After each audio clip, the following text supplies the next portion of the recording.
Nyata geningan supatati indung maung teh ayeuna jadi kanyataan. Sabab jelas kabandungan ku diri aing anu jadi anak anu kakargalihirkeun teh bet kieu kaayaan geningan. Nyaan aing dorakati anak maung meureunna. Diri aing bener-bener benangku eta supata.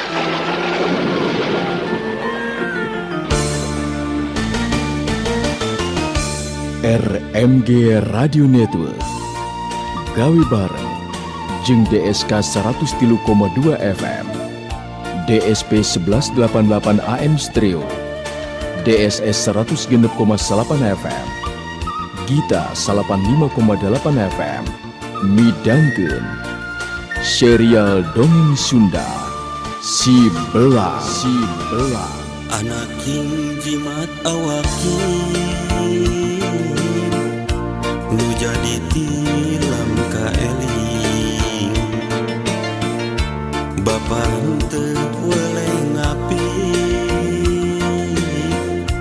ngajari barang jeung peuting Si Belang.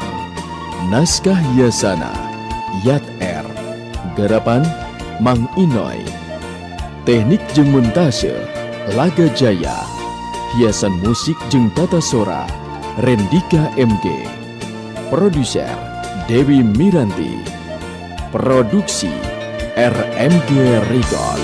wayahna hidup sing sabar tumarima kana kadar takdir teu beunang dipungkir kadar teu beunang disinglang. Para kanca sadaya nyanggakeun Si Belang.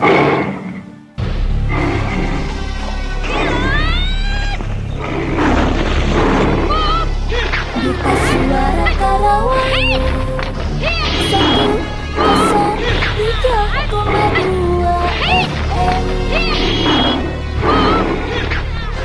Indung kukut nasi belang beki garang jeung bayangan dina panarajangna ngagaur deui bari majuna rajang.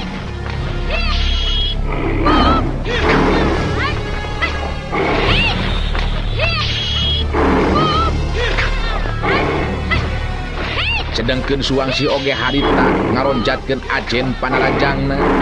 Gabungan dua ilmu antara tapak geni jeung elmuna ti Kirujad mangrupa ilmu anu memang lain hanap-hanap bangajena.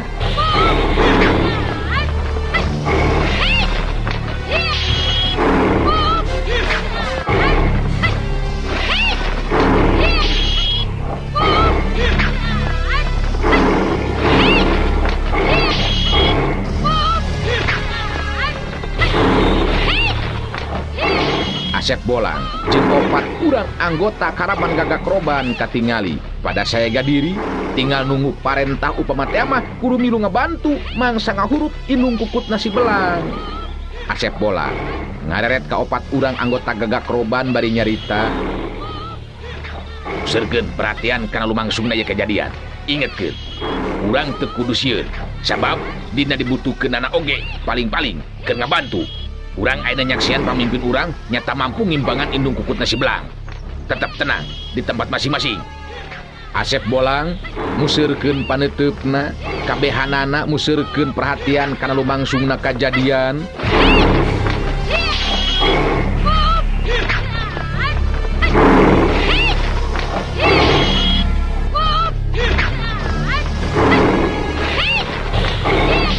Suwangsi sorangan memang diuji ajen pangartina ayeuna nying harepan mau indung kukut nasi belang tangtu beda jeung nying harepan jago biasa.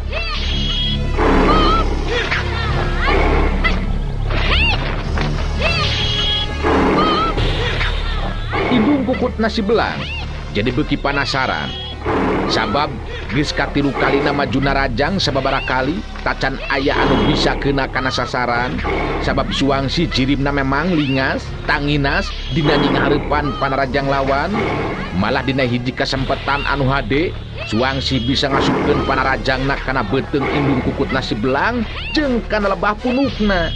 Panarajang dina kakuatan dua gabungan ilmu tapak geni jeung ilmu kirujan. Cileng calak kelayang ceblok gaur indung kukutna si belang ngajaul ka tukang bari ngagaur. Panarajang Suwangsi memang ngandung kekuatan hawa panas, tapi indung kukutna si belang dina ragrag kana taneuh henteu nepikeun ka ngagoler, tapi langsung ngadepong deui pikeun ngalakukeun panarajang anu saterusna. Suwangsi pancu dina tangtunganana neuteup ka indung kukutna si belang bari terus nyarita. Tetela geningan eueuhna naonan anu jadi indung kukutna si belang teh? Sok rek kumaha ayeuna Andika Raja Leuweung? Urang teruskeun deui lumakun aya tarung sia. Suwangsi bangun anu yakin karena kemampuan ilmuna. Indung kukutna si belang jadi beuki garang. Gau cileng maju deui narajang pikeun anu kasakitu kalina.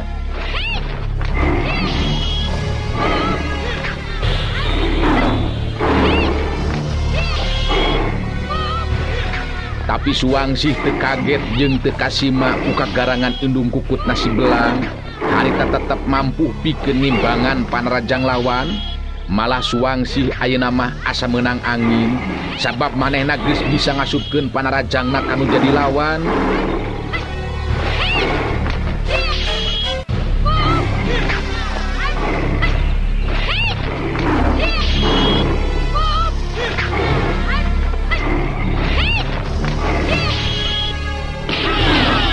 Indung kukutna si belang ngajaul deui bae ka tukang mangsa runtuyan panarajang Suwangsi kena kana sasaran. Ngajaulna indung kukutna si belang ngadeuketan ka lebah si belang anu ngagoler dina luhur taneuh dina kaayaan keur diborogod. Maung indung kukutna si belang siga anu rek karontok ka lebah si belang. Suku anu hareupna langsung ngajambrek tali anu ngaborogod suku jeung leungeun si belang ngajadikeun borogodan si belang harita paregat ku kautan kuku ramo suku hareup indung kukutna si belang. Ningali kaayaan seperti kitu puguh be Suwangsi jadi nafsu anu lain dikieuna. Suwangsi ngajorak puncat nakar tanaga jeung pangartina sapinuhna. Setan kurang ajar sia maneh wani ngabebaskeun si belang. Ya!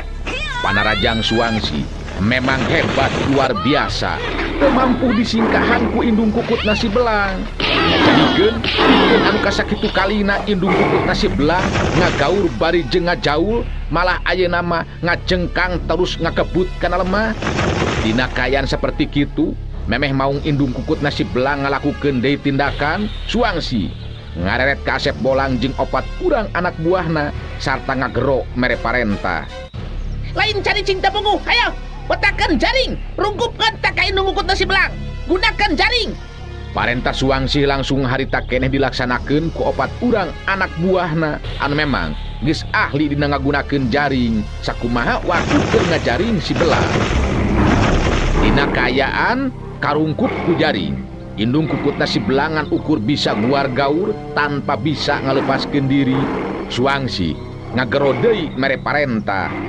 Gunakan pakarang, recah tah mangkeluk teh, recah tah mangkeluk teh gunakan pakarang. Tong asa-asa, tong diberi diampun, recah kainya ku pakarang. Menang parentah seperti kitu ti anu jadi pamimpin. Anggota karaman gagak roban ka asup Asep Bolang pada metakeun bedogna masing-masing disabetkeun kana awak jeung hulu maung indung kukutna si belang.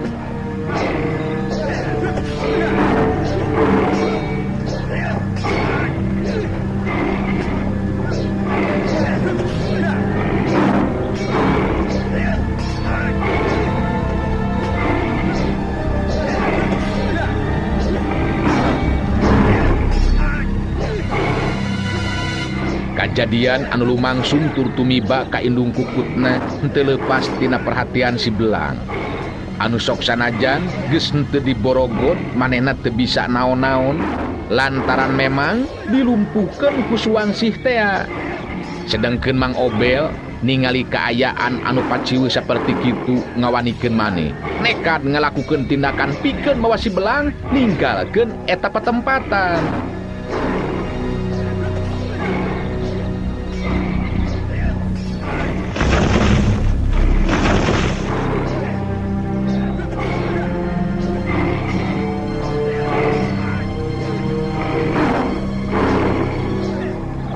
Suwangsih jeung anu sejena memang henteu merhatikeun kaayaan si Belang, sabab manehanana perhatian keur ditujukeun ka indung kukutna si Belang bari metakeun panarajangna. Mang Obel malah kunekad mah jadi ngadadak bedas tanagana. Teu beda ti heulang nyamber anak hayam ngagajeleng kaluar ti tempat panyumputan terus nyamber si Belang di pangku sarta dibawa lumpat ninggalkeun eta patempatan.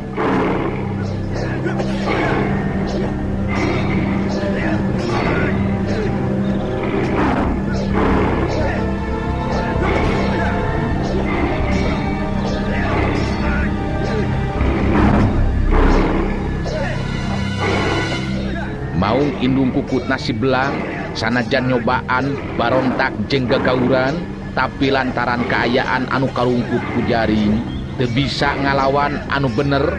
Antukna beuki lila beuki leuleus, sakujur awakna geus tatu ku pakarang, ditambah ku panarajangna Suwangsih anu leuwih bebas dina metakeun panarajangna. Ningali indung kukutna si Belang masih keneh bisa ngagaur, Suwangsih jadi gemes. Kadenge nyarita deui mere sumanget jeung parentah ka anak buahna. Terus hantem. Tong teh bade diampun, indung kukutna si Belang. Kojoran ayeuna keneh, karahna jadi gangguan ke urang. Bodaran kainya.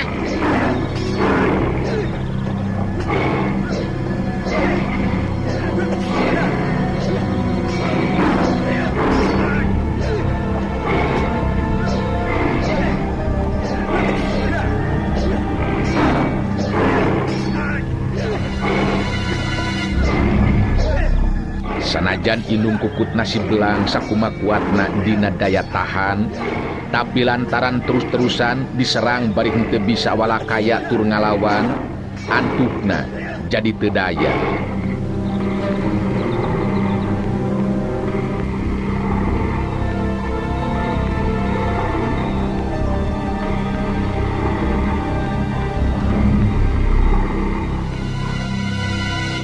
Nu akhirna mah maung indung kukutna si Belang nu aya di jero jaring terus cicing pikeun salilana. Geus ningali indung kukutna si Belang cicing mah kabehanana ngeureunkeun gerakanana ting haregak ngatur napasna. Anggota Karaman Gagak Roban nyusutan bedogna anu baseuh ku getih. Salah saurang di antarana ngareret ka Suwangsih terus nyarita. Wah, hebat ya anu dilakukan ku urang dina waktu ayeuna. Geus moal jadi ancaman deui aya mah ye keur urang nyanyinya. Teu sangka urang bakal bisa merenan maung indung kukutna si Belang ye anu sakieu gedena. Tapi lantaran vokalna nya ieu mah ketang.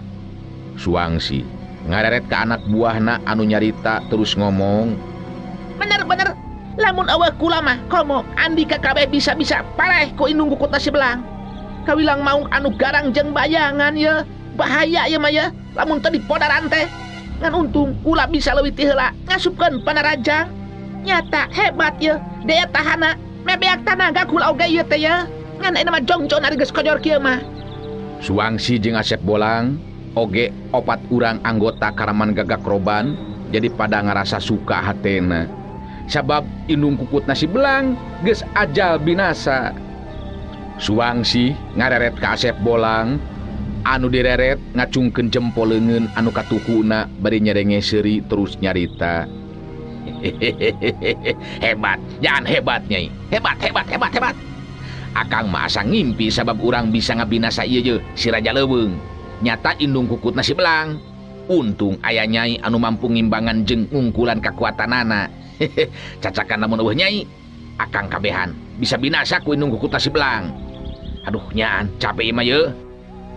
Abdi memang kudu bisa mampu ngabuktikan diri salaku pamimpin anu kudu bisa ngungkulan sagala rupana kaayaan Kang. Nu mata Ti barang mimiti datang oge ieu indung kukutna si Belang. Abdi geus sayaga diri tur kudu bisa ngungkulanana. Ayeuna bisa dibuktikan jeung kabandungan apanan ku sararea tinggal si Belang ieu. Meh dina waktu anu bareng, Suwangsi jeung Asep Bolang pada ngareret ke tempat si Belang. Kaget anu lain di kieuna, sabab tetela si Belang eueuh di tempatna. Suwangsi jeung Asep Bolang silih tetep. Suwangsi anu kadenge harita miheulaan cumarita. Nah, ka mana si Belang, Kang Asep? Eueuh geuningan di tempatna. Setan, bila aku bisa kabur mah, apaan dina kaayaan dilumpuhkeun, Kang? Suwangsi muterkeun paneuteupeuna ka sabudeureun eta patempatan, tapi oleh si Belang memang eueuh. Atuh anu tadina suka hate lantaran indung kukutna si Belang geus ajal binasa teh, jadi teu bisa suka salilana. Malah Suwangsi jadi ambek-ambekan mere parentah ke anak-anak buahna. Teangan si Belang, bila aku make bisa kabur, ulah boga keyakinan si Belang masih kene dina kaayaan anu lumpuh. Haram jadah. Kamana si Belangnya? Ayo, teangan, aksur, cina pengen kekapangi, teangan. Suwangsi bener-bener ambek ningali si Belang eueuh di tempatna. Sedengkeun Asep Bolang narik napas panjang, neuteup ka Suwangsi terus ngomong lalaunan. Ya, cek akang oge kumaha nyai. Coba lamun ti tadi keneh mah urang ngalakukeun tindakan meureun si Belang moal nepikeun ka kabur deui lolos. Jelas ieu mah si Belang teh kabur. Lamun teu kabur tangtu aya nu mawa meureunan. Asep Bolang jadi manghanjakalkeun sabab saran ti manehna teu buru-buru digugu ku Suwangsi. Kadenge harita Suwangsi nyarita deui. Tapi kayaan si Belang jelas meunang ngalumpuhkeun, Kang. Abdi boga keyakinan si Belang moal bisa init kabur sorangan.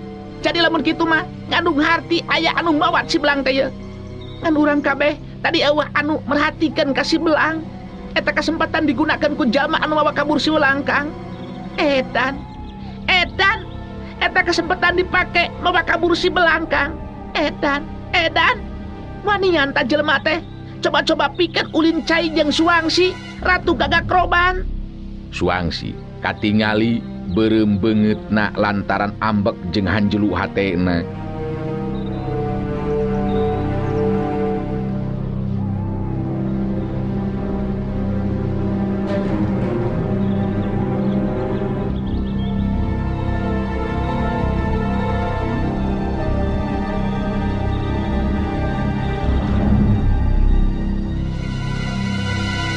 Asep Bolang jeung opat urang anggota Karaman Gagak Roban terus neneangan si Belang, tapi oleh teu panggih da puguh geus dibaba init ku Mang Obel.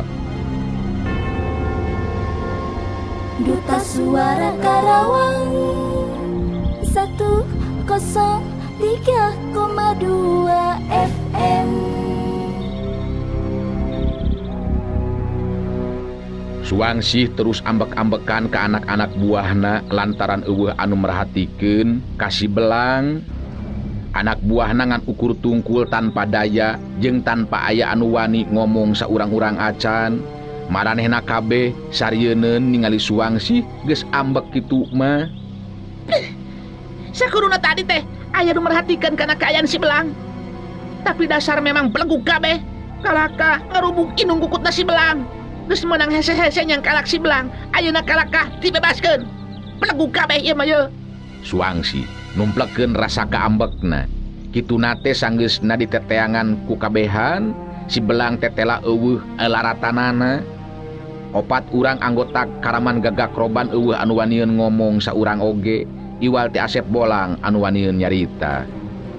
Nu matak akang mah nyai, ti barang mimiti si Belang beunang dicangkalak, geus leuwih ti heula nyarankeun supaya kalung berlian anu dipake ku si Belang diamankeun heula. Buktina ayeuna aya kajadian anu di luar dugaan. Pan geus kieu mah urang deui anu rugi jeung susah, sabab jelas ieu mah si Belang aya nu mawa, sabab ini sorangan mah pamohalan lantaran apa dina kaayaan keur dilumpuhkeun. Asep Bolang manghanjakalkeun teh lantaran omonganana tadi teu buru-buru diturut ku Suwangsi. Kalung berlian anu dipake ku si Belang teu leuwih ti heula diamankeun. Suwangsi katingali ngahuleng, teu bisa ngabantah kana caritaan Asep Bolang anu memang bener. Upama kalung berlian geus dirampas leuwih ti heula mah tangtu moal hanjelu teuing karasana ku Suwangsi. Hartina gawe capek teu aya hasilna. Nyaan, urang capek gawe teka pake ya mah ya. Ngaja-haja yang kalak si Belang, hasilna. Ngan saha mangkeluk nanya, anu geus mawa kabur si Belang. Bener-bener wanian tak jelema teh. Mangrupa panghinaan ieu mah ya keur urang. Eta bet eueuh anu nganyahoankeun deui. Edan tak jelema teh. Suwangsi masih kene tacan leler amarah jeung rasa kahanjeluanana. Dina kaayaan Suwangsi keur saperti kitu, anak buahna geus eueuh anu wani ngomong sigana teh iwal ti Asep Bolang anu bisa cumarita teh kadenge harita Asep Bolang nyarita deui. Nyari geus kieu kajadianana mah urang teu bisa majar kumaha Nyai. Terus terang kaayaan tadi memang keur gempeur. Dalah lamun teu dibarengan ku Nyai mah Akang oge anu sajena pasti geus init kalabur nyalametkeun diri. Sabab teu untupan atuh da kudu nying hareupan indung kukutna si Belang mah. Tapi naon hartina urang bisa maehan indung kukutna si Belang? Sedangkan si Belang anu dijadikan sasaran ku urang kalakah aya anu mawa kabur. Nya ari cek Akang mah, urang masih keneh boga waktu pikeun neangan si Belang deui Nyai. Bari sakalian nganyahoankeun sajelemana anu geus mawa kabur si Belang. Ngan moal kitu jelema anu geus nyelametkeun si Belang teh dina poe ka tukang Nyai. Bisa jadi Kang Asep. Memang urang kabeh balangah tadi mah sabab perhatian dipuseureun ka indung kukutna si Belang. Anu kaayaanana memang pantes lamun mata kasima. Teu ngabisani ketang. Masalah eta mah. Suwangsi akhirna jadi sadar kana kaayaan anu keur dising hareupan. Manehna sorangan kaasup jalma anu balangah lantaran museureun perhatian pikeun ngabinasa indung kukutna si Belang. Asep Bolang kadenge nyarita deui ditujukeun ka Suwangsi. Terus ayeuna kumaha atuh tindakan urang anu bakal dilakukeun teh Nyai? Ade Akang mah jeung barudak nya nurut be kumaha pamimpin. Nyai mah mulang be Kang Asep. Da ngaja-haja terus neangan si Belang mah cantang tupangih tere-tere. Komo kangaranan bari aya anu mawa mah ngan kemeureunhan anggota urang kudu dikeprak deui Kang. Pikeun nyilidik ngeunaan si Belang. Salah abdi teu langsung nurut kana naon kitu teh saran ti Kang Asep. Padahal lamun dirampas heula tah kalung berliana. Aman meureunhan ayeuna geus dipake ku kuring ye. Nya cek Akang oge da rek dikumaha deui atuh. Ayeuna mah geus kieu buktina Nyai. Ieu kanyataan memang kudu bisa ditarima ku urang. Ngan masih keneh aya waktu pan urang teh jeung kesempatan. Jadi Nyai ulah leutik hate. Suwangsi ungeuk tanda ngabenerkeun kana caritaan Asep Bolang. Kadenge Suwangsi nyarita deui. Memang bener Kang Asep. Ngan tetep barudak kudu dikeprak pikeun neangan laratan ngeunaan si Belang. Upamana pikeun ka teu panggih, jelas urang rugi gede Kang. Geus rugi waktu, tanaga oge pikiran. Nu matak kudu bisa nepikeun ka panggih laratanana Kang. Hayu atuh, ayeuna mah Kang, urang mulang be. Urang ngahajar neangan si Belang ayeuna mah jelas moal bisa panggih sigana teh. Geus kitu mah Suwangsi nangtukeun sikepna ngajakan ini pikeun mulang ka anak-anak buahna.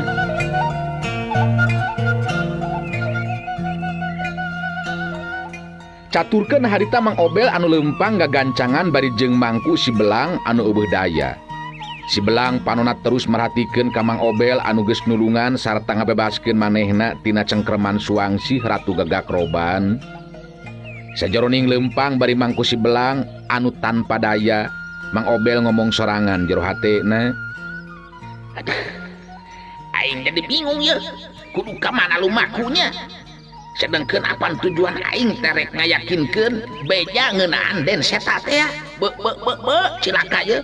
Kudu dibawa ka mananya ieu si Belang teh nya. Jeung ieu deui kayaanana jadi siga anu lumpuh kieu ye. Kumaha ye? Ngubaranna nanya. Bisa aku bisana aing nulungan si Belang? Heuh? Jadi bingung ieu teh ye, bingung laku deui. Kasaha minta tulungnya supaya ieu budak ulah leuleus kieu ye, siga anu lumpuh. Mang Obel jadi mikiran rek neangan jelema anu bisa nulungan si Belang supaya teu leuleus siga anu lumpuh saperti kitu. Sanajan pikiran anu masih keneh bingung kudu dibawa ka mana si Belang sarta kudu kasaha menta tulung sangkan si Belang bisa pulih kakuatanana. Harita terus lumampah gagancangan sabab sieun pihak karaman gagak roban nuturkeun jeung nyusul ti tukang.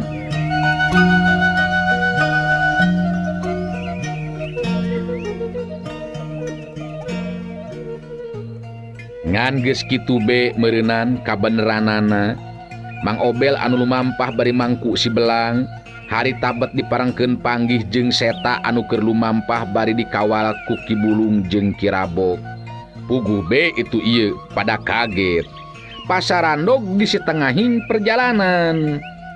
Ngan ari keur Ki Bulung jeung Ki Rabok mah ningali atawa panggih jeung Mang Obel bari mangku si belang kacida bungaheunana sabab maranehanana duaan geus teu kudu hese-hese deui neneangan. Seta acan oge cumarita ngabagiakeun Mang Obel, Ki Bulung geus miheulaan manten ngomong.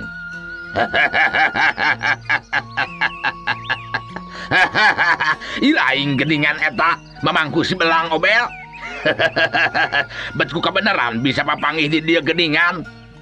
Teu kudu hese-hese neneangan lamun kitu mah. Di mana ayeuna non Mary Obel? Gancang bejakeun ka dewek. Lamun ilaing hayang salamet sia. Ki Bulung sanggeusna ngomong kitu harita ngareret ka Seta terus nyarita deui. Panggih di dieu geuningan ieu si Obel Seta. Jelas kangaranan geus panggih jeung si Obel mah bakal panggih jeung non Mary. Ki Bulung sanajan bener seuri tapi dina sorot panonna katingali tetepan jalma anu bisa ngabahayakeun pikeun kasalametan Seta jeung Mang Obel. Seta netep Ki Bulung bari terus nyarita lalaunan. Tacantang tu bisa panggih buru-buru Ki Bulung sebab urang tepung di dieu lain ngandung harti non Mary aja di tempat anu deket ka ieu daerah. Nya bener teu Mang Obel? Seta tumanya ka Mang Obel. Atuh Mang Obel jadi yakin ayeuna mah yen beja teh memang bener Seta dijadikeun tawanan ku pihakna Tuan Pandehus. Buktina ayeuna dikawal ku dua jago kolot nyata Ki Bulung jeung Ki Rabok. Jago bayaran ditahan Tuan Pandehus. Mang Obel ngabagikeun paneuteup ka Ki Bulung jeung Ki Rabok. Nu paling akhir neuteup ka Seta. Teu lila Mang Obel terus nyarita. Haturan den Seta. Memang puguh ieu teh mawa si belang dibawa kabur ieu teh ku Mamang. Disalametkeun sabab rek dibinasa ku pihak Karaman Gagak Roban. Mamang teh jadi teu tega ieu ningalina. Hanya nekat be ngalakukeun tindakan mawa kabur si belang. Heububuhan pihak Karaman Gagak Roban balanga lantaran keur ngaraponan indung kukutna si belang. Ngan ieu kaayaanana ieu leuleus kieu geuningan ieu bet siga anu lumpuh den. Mang Obel nyaritakeun ngeunaan kaayaan si belang kalawan harapan Seta nulungan mulihkeun kakuatan si belang. Seta salaku jalma anu geus ngarti kana ilmu silat bisa nganyahwankeun ku saliwatan oge kaayaan si belang anu tangtuna oge aya anu ngalumpuhkeun. Timbul tekad Seta dina hatena pikeun ngabebaskeun atawa mulihkeun kakuatan si belang. Seta neuteup ka Mang Obel terus nyarita. Tenang Mang, keun ulah salempang. Kaayaan si belang memang kedah ditulungan. Abdi nganuhunkeun ka Mang Obel anu tiasa nyalametkeun si belang. Ayeuna tacan oge parat ngomong Seta harita Ki Bulung geus nyarita deui dina sikepna anu galak. Lain ngomong duaan sia belaguk. Obel, eta si belang pasrahkeun ka dewek euy. Tuan juragan hayangeun ningali jeung mariksa kaayaan si belang. Nu matak bikin ka dewek lamun si laing hayang salamet sia. Lian teh eta bejakeun ka dewek. Di mana ayeuna non Mary? Sok, sina datang ka dieu non Mary. Dewek menang parentah di juragan tuan supaya non Mary bisa kabawa ku dewek.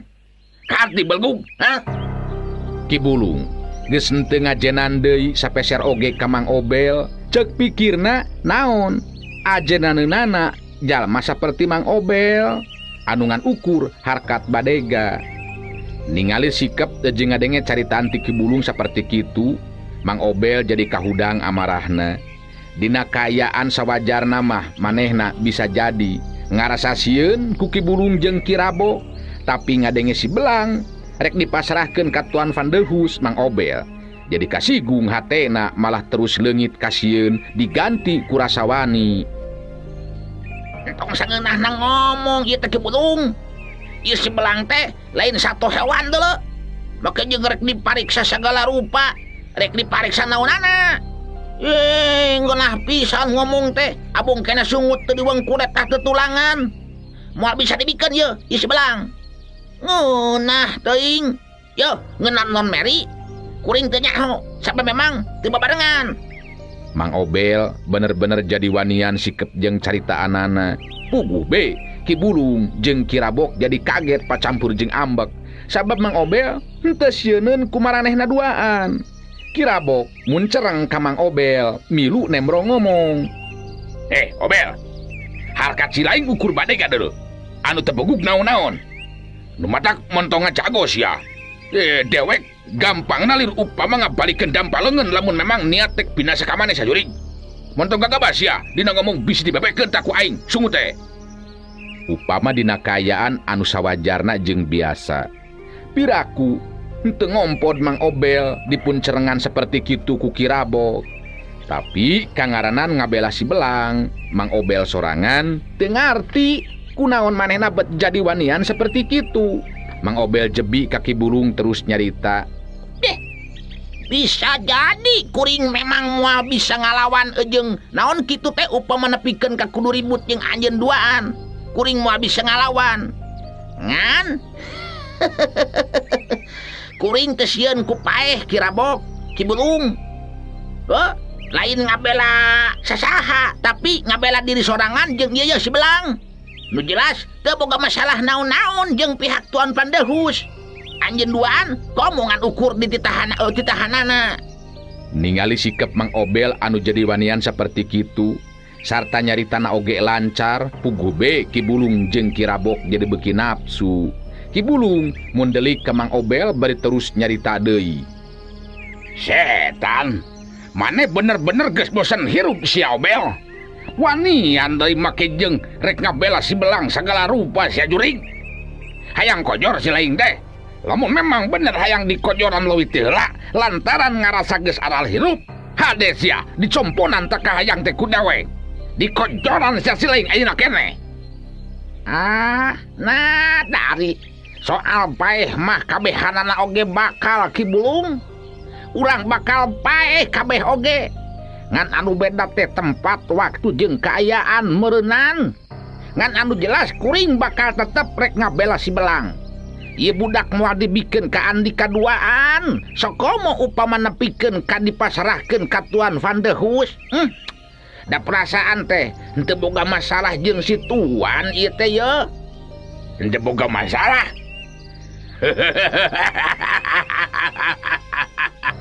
Dasar memang maneh belegu Obel.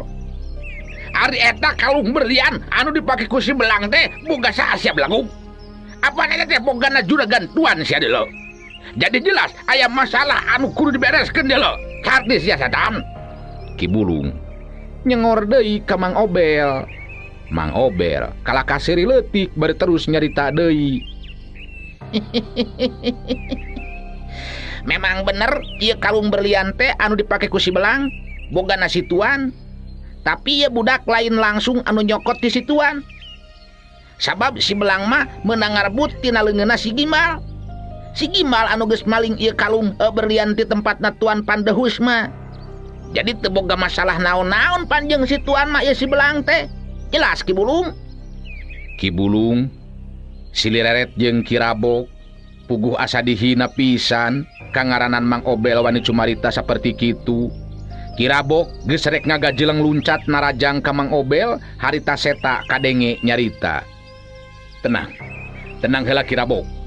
Ki Bulung, kuring rek nyobaan milu cumarita. Naon anu bieu dicaritakeun ku Mang Obel teu salah. Memang kitu kanyataanana. Hartina eta kalung berlian anu dipake ku si Belang lain menang maling langsung, tapi direbut tina leungeunna si Gimbal anu geus maling eta kalung berlian. Eta anu kahiji Ki Bulung. Anu kadua, anjeun duaan memangan ukur dititah ku Tuan Pandehus. Tanpa parentah ti Tuan, anjeun duaan teu boga hak naon-naon. Beda jeung Mang Obel anu jelas ayeuna ngabela si Belang. Ki Bulung jeung Ki Rabok ting pun delik panona ngareret ka seta bari teu lilat terus nyarita. Seta, si lain gede hate make jeung milu ngajablok gitu segala rupa sia. Hebat. Sakitu geus teu bisa naon-naon jadi tawanan teh siau, masih kena bisa ngajablok seperti gitu. Sarua deui si laing, hayang konjor ku leungeun aing. Si laing teh hayang konjor ku leungeun aing dina waktu ayeuna. Seta seri sinis. Manehna sorangan memang geus nekadkeun dina hate, leuwih hade nekad ngadu jiwa demi ngabela Mang Obel jeung si Belang. Tibatan kudu ngantepkeun Mang Obel dipergasa sarta si Belang dipasrahkeun ka Tuan Pandehus. Duta Suara Karawang 103,2 FM.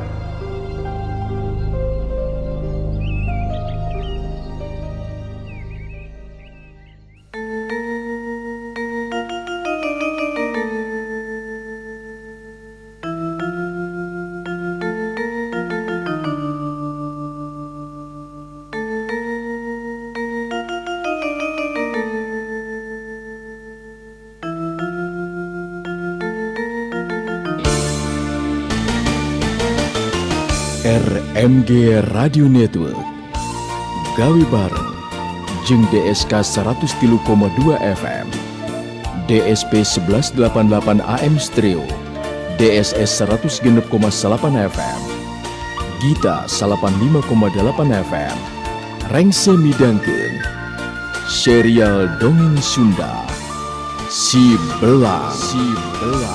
Anak king jimat awakin nu jadi tilam ka eling Bapa teu boleh ngapi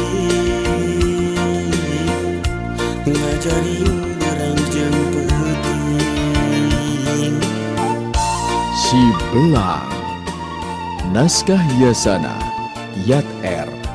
Garapan Mang Inoy. Teknik jeung montase Laga Jaya.